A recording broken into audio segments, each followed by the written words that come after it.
Welcome to Kenton's videos. Enjoy the video. You start by linking the GA4 property to Google Ads. This creates the path for audiences to flow.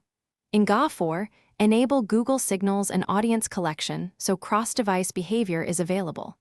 Once done, go to Ads and confirm you have administrative access and billing is valid. Without Ads permissions, you cannot import audiences.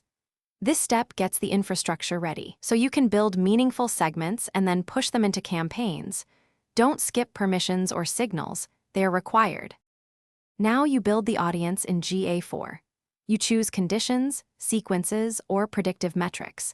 Pick what matches your goal, for example users with a purchase event or a predicted high-value score.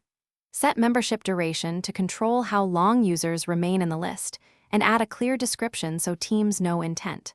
Once the audience is published, GA4 will begin populating it.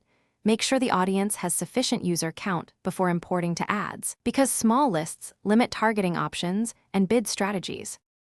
Finally, import the GA4 audience into Google Ads via Audience Manager. Select the newly populated list and apply it to campaigns or ad groups. Use observation for insights or target for direct reach. Adjust bids or creative based on audience performance and monitor conversions and cost metrics.